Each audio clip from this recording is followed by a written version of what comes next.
À Bouaké, l'APECI, Alliance pour la paix en Côte d'Ivoire, a commémoré cette journée par une conférence autour du thème « La consolidation de la paix, quelle contribution des organisations de la société civile ».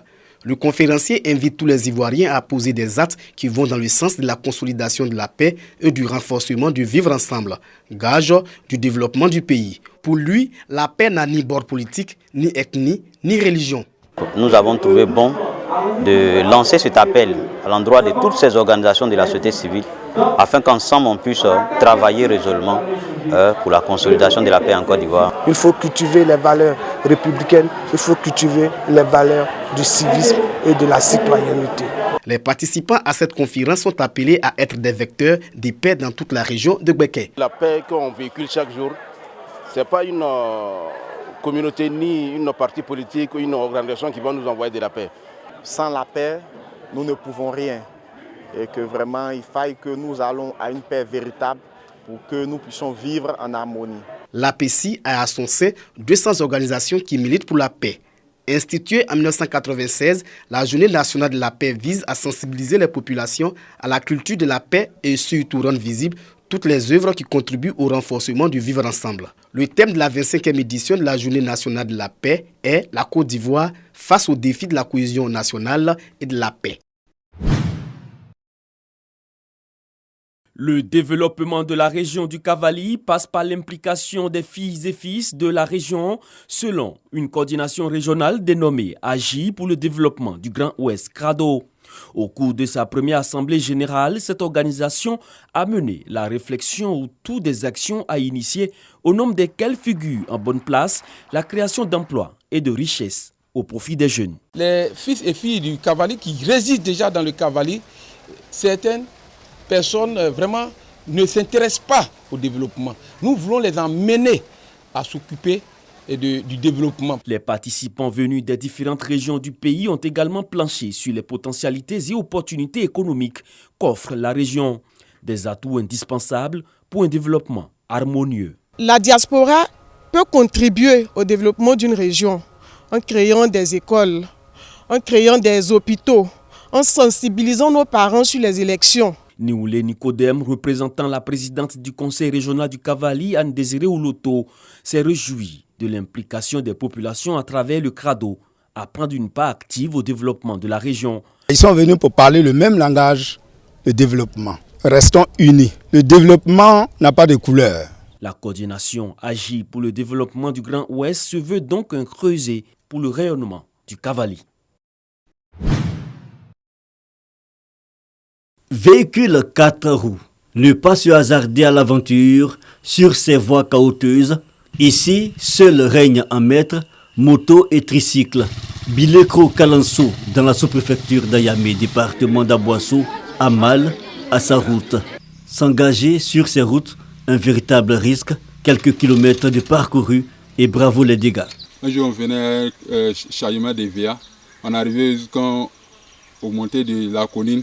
La voiture s'est reculée encore, avec tous les gens qui étaient dedans.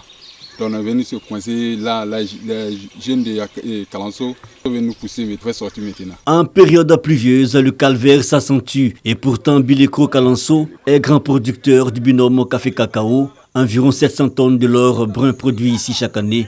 Pas aisé d'écouler cette production car aucun véhicule n'accepte de faire ce voyage périlleux sur ces ponts de fortune. Il y a beaucoup de cacao dans le secteur, il y a beaucoup de café, il y a EVA. C'est maintenant on a commencé à exploiter palmier. Avec tout cela, culture des femmes ménagères, tout cela là, on ne trouve pas pour les envoyer. On est enclavé, donc c'est toujours la pirogue. C'est pas facile, c'est pas facile. Il y a des fois même ça, la pirogue prend sa noix. Quand on a nos produits, on n'a pas de moyens d'évacuation de nos produits. Et tout ça se passe sous l'eau, sous la voie fluviale. Oh, et on a la voie terrestre ici qui n'est pas en bon état. Le malheur des uns faisant le bonheur des autres, des acheteurs véreux profitant de la situation proposent des prix dérisoires. La seule voie praticable est celle dite fluviale longue de 13 km pour atteindre la sous-préfecture, Ayami, Des pinasses pour la traversée qui coûte 500 francs CFA et 15 000 francs CFA pour les malades et les femmes en travail. C'est des pirogues à moteur comme vous les voyez. Nous pouvons prendre jusqu'à 4 tonnes de cacao et on peut prendre jusqu'à 25-30 personnes. Voilà, en plus des barrages. La situation de la voirie n'est pas sans conséquence sur les activités de groupement agricole, la fréquentation du centre de santé, sur les lieux de culte en construction ainsi que l'école, un réel frein au développement. Lorsque nous sommes confrontés aux difficultés et qu'il faut référer sur la ville, c'est compliqué. Il faut être là pour vivre l'émotion parce que les parents sont tout en larmes.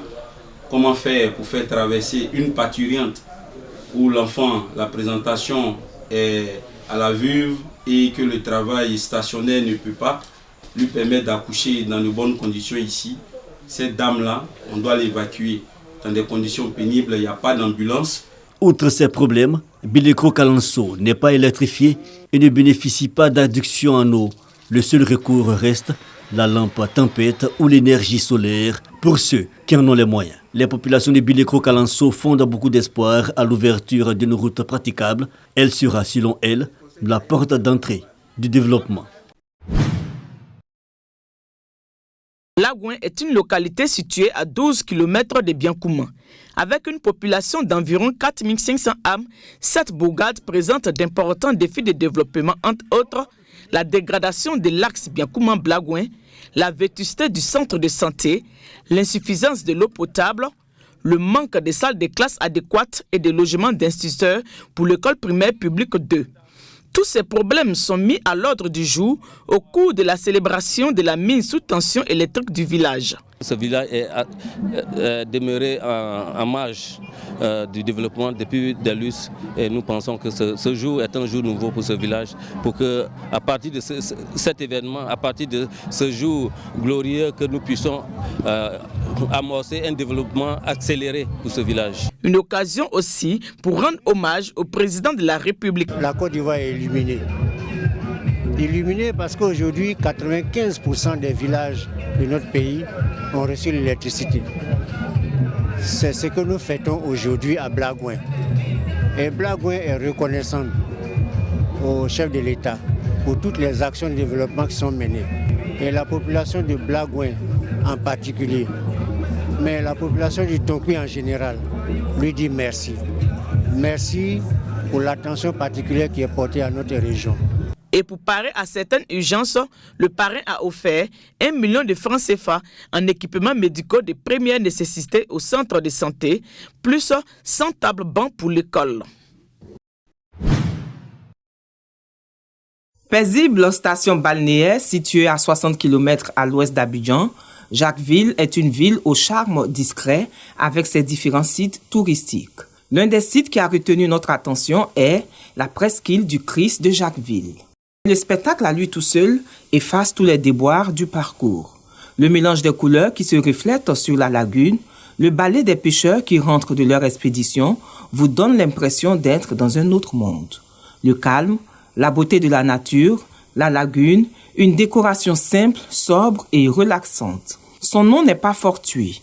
Pour la petite histoire, la presqu'île a été découverte par un pasteur et sa femme lors d'une mission d'évangélisation dans la région. Au départ, c'était des palmiers sauvages, des arbres, des grands arbres, des herbes, et puis beaucoup de bas-fonds. Nous avons fait beaucoup de remblayages et petit à petit, nous avons construit ce que vous voyez là. Ça fait 15 ans que nous sommes là. Nous avons aussi des bungalows en matériaux locaux. Après Jacquesville, nous retournons sur Abidjan pour découvrir un autre site touristique dans la commune de Bingerville.